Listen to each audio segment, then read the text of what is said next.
be good and honest, and your family will live long. Oh, that's so sweet. So it's cool. That's awesome. And it's amazing because you can see these kind of doors through the Hutongs. We're going to walk around and see more that are like this. And Dominic will share more information about these differences and these good luck meanings. So it's really cool to see that.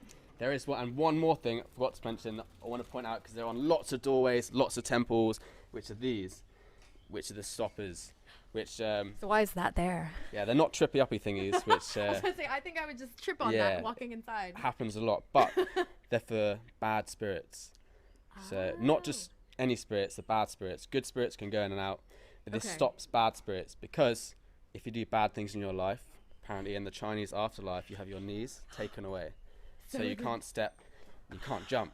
So this ghost stopper stops the bad spirits. Amazing. So it will keep them from coming inside. Yeah. I didn't know that, actually. Did you guys know this stuff? If you guys haven't learned anything about the Hutongs, like, you'll learn a lot of cool facts today. Let us know what you have found interesting, or if you have any more questions following that up. I didn't know a lot of that stuff. There's loads of small things, and I'm still learning new things today as well, which is very amazing. Cool. Well, let's go check out some more of the Hutongs that we're in Gulou. So for anybody who doesn't know really what a Hutong is, I guess, could you explain kind of what this is? Yeah, so as I mentioned a bit earlier, it's around 700 years ago, and the word Hutong is a Mongolian word because the Mongols invented it in the Yuan dynasty, and the literal translation is a well, a shared water source. And they gave it this word because lots of these houses, which are called Yuan houses, they were built around wells. So there would have likely been one on each Hutong or every other Hutong. So for like the community to come and get water and things like that. Yeah, so all these families sharing from the Hutong wells. But they are really just these communities, these little villages that we see today have everything in.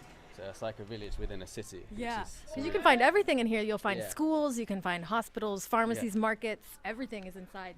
Yeah, Ooh. And you actually have a quick look in this one.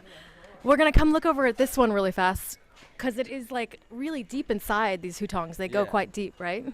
So before mentioning the Yuan, there would have been a traditional courtyard with people living on the outside and a nice beautiful courtyard in the middle. You've probably seen on movies and documentaries. Yeah. But a lot of them these days are very tightly packed in, as you can see down here. Often refers to them as a rabbit hole in the Hutongs because they go really far back often. It's like a maze. Yeah. Like I almost feel like I could get lost inside. Yeah, and that's actually one of the best things to do in the Hutongs. Go and get lost, poke your head in some Hutong houses, say ni hao to people. Yeah, people are so friendly. Like even as we've been walking around, people will want to say hi and just say hey. Very friendly. Yeah. So definitely recommend that. Just go explore in the Hutongs and get lost. I really think so. And the best thing to do if you ever visit Beijing, number one tip, just learn how to say hello. Yes. And I'm from whatever country. Yes. Because you say that and people instantly they're like, wow. Yeah. For sure.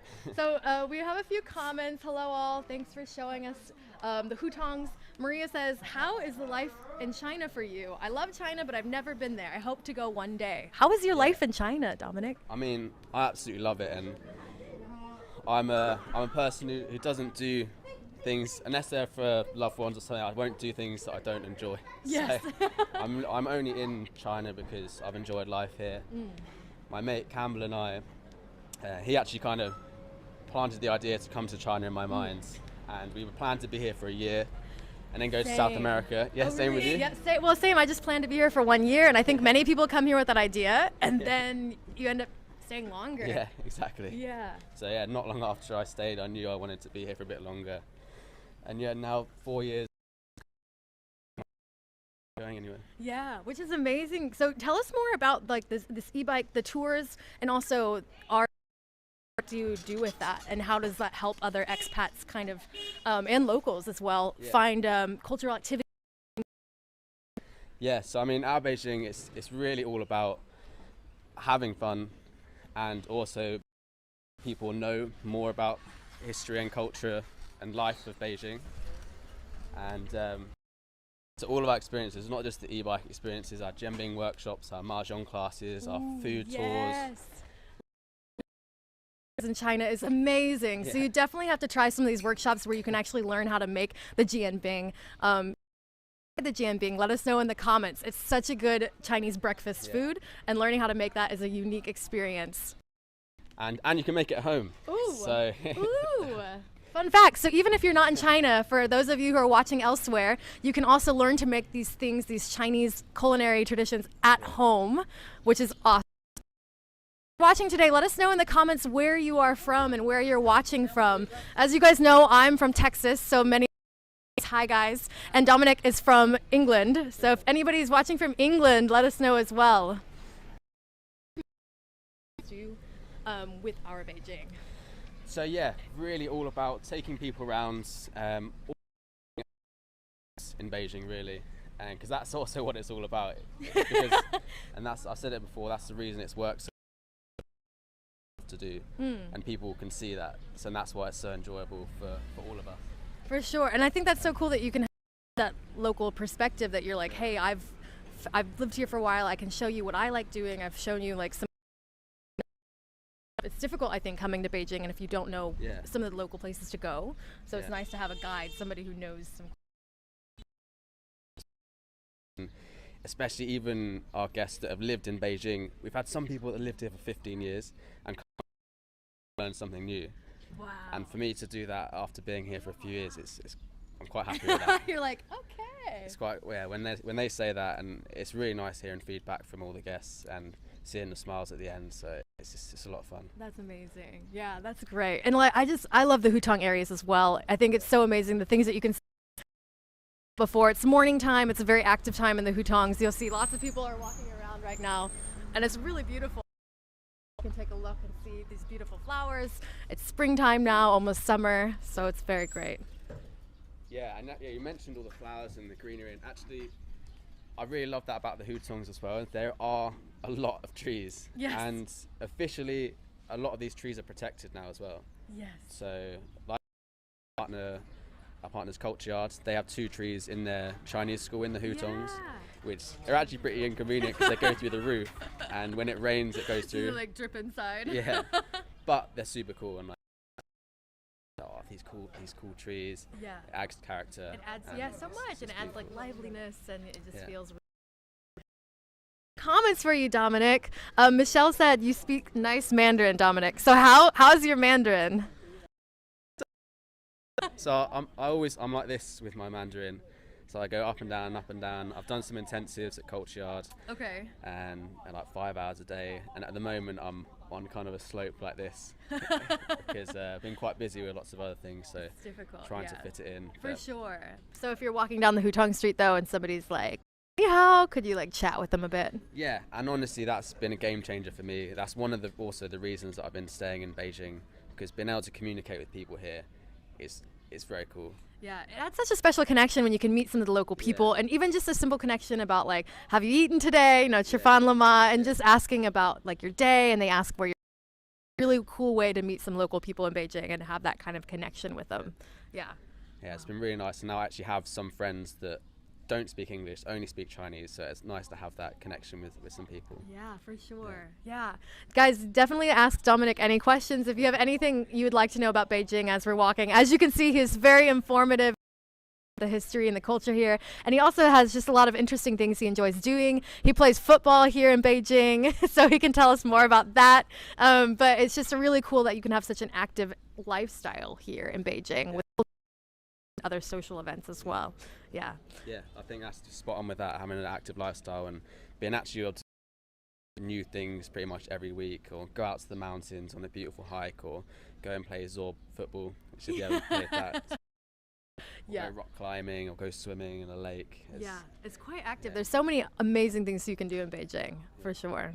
All right, so guys, we're going to take you along further into the Hutongs. We have some more things to see on this adventure this morning. Yeah, this is an area that, you used to live around here as well, right? I used to live in the Hutong area right next door to this. Yeah, and I also used to live up the road. So this is like your local neighborhood that you lived in. Yeah, and that's also why kind of our main Hutong tour route is built around this area as well. And one of the stops that we often do en route as well, which is, I always pronounce it wrong, especially with my French guests. They always correct me, but Chez Gerard, which I think to me, but I'm not French, so. So yeah, officially a French shop, and it's kind of like a supermarket. So there's lots of nice freshly made cheese in there as well, fresh bread, and Yeah, I think that would surprise some people. Maybe if you're wondering if you're living in China, like, can you find imported things? Can you find that kind of stuff? And yes, you definitely can. yeah. And one of the things I found recently, you might have seen Metro. Kind of. Oh, you guys have Metro, right, in England or the UK, I've or is never it seen it in everywhere? England. I've only Oh, seen it here. In oh, we don't have. Maybe we don't have that in the States. I don't know if we have that in the States, but it's like Costco, right? Beijing. Yeah. Okay. So Ooh. you anything and Everything. everything in there in bulk as well, which Yes. is cool. And you guys also have like Tesco? Is that like Tesco, okay? yeah, That's a UK. They tried in the States, didn't they, and they failed. And it didn't work. But- We love our Costco. Yeah. But this is really cool. I've come here many times before if you're wanting to buy lots of imported things. And they also have a nice place if you want to hang out and buy a drink and just sit and chat with your friends. It's Yeah. great. And yeah, you see the little coffee shop on the right here, and this street is really beautiful. Rooftop cafes as well. Yes. As we walk past here, you'll see My Bar. Oh, I love my bar. Have you been on the rooftop of their new steak place? Ooh, I have not. They- My steak. Yeah, I've spent a lot on here, especially on Kit Kats and cheese.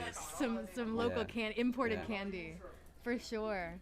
Are you a big Cadbury fan? I know. Yeah, for sure. I know the UK, like my friends are always talking about like different chocolates Yeah, and yeah. this, and you can definitely get all of that stuff here. That's often like a stop, the Cadbury factory holidays. You're and going so to stop stock there. up on lots of chocolate. Amazing. If you guys come to Beijing, definitely come check out Shizhe. Cool place in the Hutongs. And just like he mentioned, there's so many great things on this street where it's not just local residents and neighborhoods where people also these shops and special marketplaces where other people can come and like visit, buy special things, all of that. Hi. 你好，吃饭了吗？现在不说吃饭了吗？现在说打了吗？打了吗？打了吗？真的吗？真的? Wow. So, saying like right now we don't say have you eaten? He's asking like about like the coat. What is he saying? Vaccine, The, yeah. oh, the vaccine. Oh, amazing. I've had one. I've had my first. I've had my first as well. So waiting for the next one. Bye bye. Right. That was like a local lesson. Yeah, that's cool, actually. That was really cool. I didn't know that either. Wow. Hi guys, thanks for watching. So we've had some people letting us know where they're watching from. We've got somebody from Denver, Colorado. Hi Lee. Hi Linda. And lots of Americans watching today. Hi from West Virginia. Watching you guys, and we hope you're enjoying everything in the Hutong so far. Yeah. Oh yeah, this is another popular expat kind of place, and also local place here in the Hutongs where you can get really good drinks and steak and date night. You can come here. What's fun about the streets make it a little difficult sometimes for cars driving through. You can see this guy is trying to wait and can be quite a maze. Yeah, it really can. But actually, although it does get very congested, sometimes a bit crazy, I actually really like kind of the mindset of drivers here that no one gets super angry. Lots of beeping horns, but no one's like kind of getting out of the car. It's always just to make sure people know where you are. So. I think that was a big thing I had to learn. Bar horns, it's usually because you're angry, somebody did something wrong with driving, and it was a huge cultural thing for me to learn. Beep their horns all the time in China, but it's not because they're upset or something bad happened. It's more like, hey, I'm here, I'm coming up next to you. It's a very interesting cultural thing that's quite different. Yeah, and it's quite nice sometimes just to be able to beep your horn as Yeah, much. it feels good. So here we are at another Hutong door. Yeah, exactly. And as you can see inside, actually, there's a bit more space. And so there's a bit more relaxing, chilling space in the middle. But we mostly stopped for the different types of stone tablets outside. Oh, I get my top there too. But these ones, this rectangle shape, it's meant to represent like a book or a bookshelf. And if you had these outside your house, you'd be academics, or scholars, poets, or story writers. So these are different than the drums we saw on the first one. These are books now. Yeah. And also, you might see they only have two, not as important as the other family. And these studs, they only go up in pairs as well, either 0, 2, or 4. It's odd numbers. So 4 is the highest then, if you were the highest class. Exactly. And you're only allowed to marry family with the same amount of studs. What? These 2 couldn't marry the 4. I didn't know that. So there was limitations. So if you fell in love with somebody from a 4, it would be forbidden. Yeah, might have to be one of those romance secret stories. Wow. There was, we're not going past, but there was a way to change your ranks. Only one way. Really? I mean, but also, have you heard of the Confucius exam? I have, yes. And if you pass this exam, which not many people did, and actually at one point there was a 99.9% failure. Difficult. Yeah, very difficult. But if you have the low percentage that pass, you'll be assigned an important task from the emperor. And you have been gifted one of these houses. So the people with the books outside, they may have actually earned like a higher rank. Wow, so there was a way you could move classes, but very, very, very difficult. That's interesting to know about. Especially Chinese students these days are very hard working. Yeah, in for exams. sure. Working really hard. And Yeah, then yeah. The next test. Yes. It's really quite interesting. I had no idea to pay attention. I lived in the Hutongs, and I didn't really even know what those meant, and that there was different like stone symbols for the families. Neither did I, and before I got told about them. But now wherever you go, you'll see lots of these around. And today you kind of see ones that are kind of self-made, and they often put lines on top of books or on top of drums to make their own. So you can kind of do what you want with them. Nowadays it's fun and creative, like a cultural thing. Wow, that's great. We have a question for you, Dominic. James wants to know, what kind of job do you do? And we've kind of mentioned this at the beginning about your e-bikes. But China. Yes, so running the company out of Beijing and leading lots of the tours and I know to me it also doesn't sound like a job because it's just me going out and having fun and meeting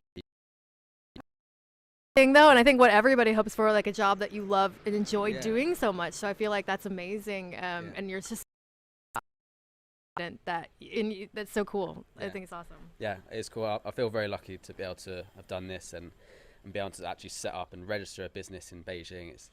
I never ever would have dreamed of doing that when I was younger. Yeah, I think that's something that many not be aware of as we continue on. We a lot of people come here as teachers. I started out as a teacher in China. That you can do for like starting your own business, if you even if you are a foreigner, that there's ways that you can do other things here that you and I think the misconception as well, a lot of people, because I think maybe in the past at some point this had to be the case, a Chinese partner that owned most of the business, right? But you actually don't. You can have a wholly and that's a great thing. So for other foreigners who are interested in having a business, there's ways you can do that. And pretty much every province across China and promoting foreigners, opening resident cards recently as well. So there is like a big push to help us. We have another question from Lee. Hey Dominic, what are the apartment rates for rent average? This is an interesting. As we're in the Hutongs you can rent and live in, like Dominic mentioned. Both he and I have lived in Hutongs, which is a very different style find to rent in Beijing. So I don't know if you would have any insight for people who are looking to live in a Hutong. Yeah, definitely. So when I first lived in the Hutongs, I lived in a 1-bedroom place. Me too. It was like a little. Oh yeah, exactly the same. We probably exactly the same. Probably layout. the same, everything. Yeah. And I don't know about you, but I paid. It's 200.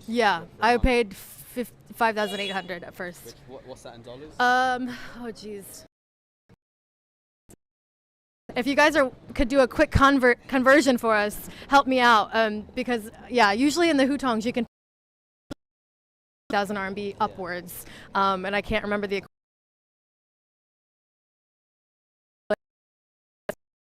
It can be a little bit pricey, but you're paying for your own space in a good central location in Beijing. So that's why rent is quite expensive sounding, but you're in a very good area. Yeah. And and then I moved into a 4-bedroom place with 3 mates from New York. Okay. And then we had a courtyard and a rooftop. Ooh, a fun place to kind of hang out. Yeah, much smaller bedrooms, but we had more outside chilling space. Yeah. And that was much more overall. I think it's about 25,000, but split between 4. Yeah, which is still around 6,000. Really, still good though, and especially when you're, with good friends and you can. He also said, "Good drink. I'm ready." LOL. So he's probably having a fun night. It is nighttime out in America right now. Let us know in the comments how you guys are doing. What have you found interesting or surprising? If you've learned anything new about Beijing, or if you would want to live in a hutong. Living in a hutong is a very fun experience, I think. I enjoyed it so much because you step outside your door and you're out in the city with all the local people. You can make friends with your neighbors. You can go shopping at some of the marts. It's a very cool local experience. What have you enjoyed about living when you lived in a hutong? Yeah, and I think kind of mentioned it before, the locals and you're being in the middle and the center of the capital of China. But the top thing, and our neighbors that have always been so welcoming to us and so friendly and just a good laugh usually. Also before you kind of think and don't have too many jokes or anything, but They love you. Kind of create a little shorthand. Even if your Chinese isn't very good, you can make little jokes with each other because you kind of have an understanding.